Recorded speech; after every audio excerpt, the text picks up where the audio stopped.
Hello class, this is the video for your take-home final. Oh, this is Latin 201, Professor Barbara Wyman.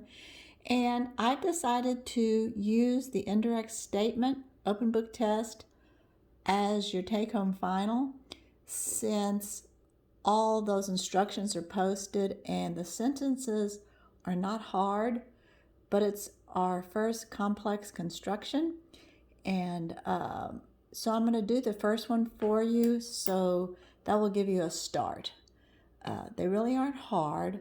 You can listen to my lecture, look at Norma's explanation, and then give yourself a try. Remember, you can email me with questions.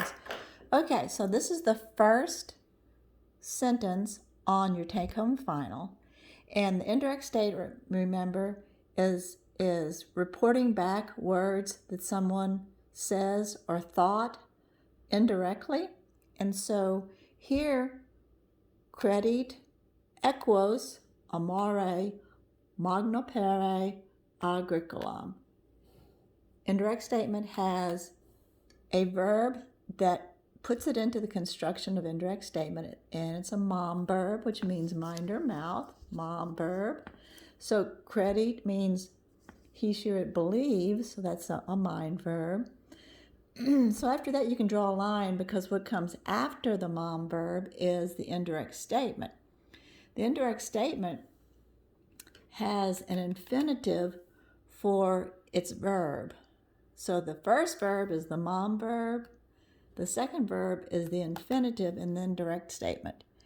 And once you recognize the mom verb and you see an infinitive, it's pretty straightforward.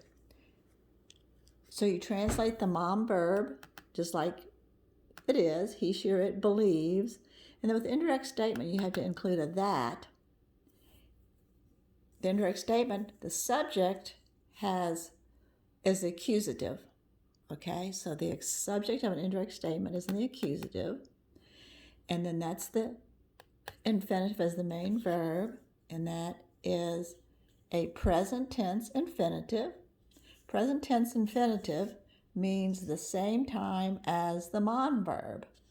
So the mom verb here is present tense, and so with the present tense infinitive, we'll translate the indirect statement as present tense. And then, of course, you can still have a regular direct object. So to translate this, he believes that the horses, the subject, love the farmer greatly. Okay? So he believes that the horses love the farmer great. Magnopere means greatly. So let's say, for example, that the mom verb would have been creditet, which is the perfect tense, but the rest of the sentence remains the same.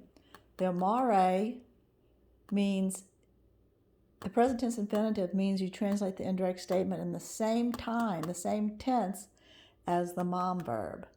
So this would be, he has believed that the horses have loved the farmer greatly. So a present tense infinitive you translate as the same time as the mom verb. Okay, so let's say we change the infinitive to a different tense. I'm going to do amawisse. Okay, I switched it to amawisse. If the infinitive, this is a perfect infinitive, so a perfect infinitive means time earlier than the main verb.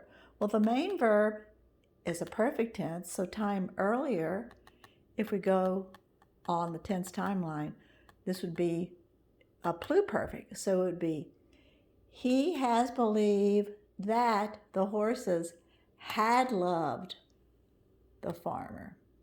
Okay? So it's just the time before. He has believed that the horses had loved the farmer greatly.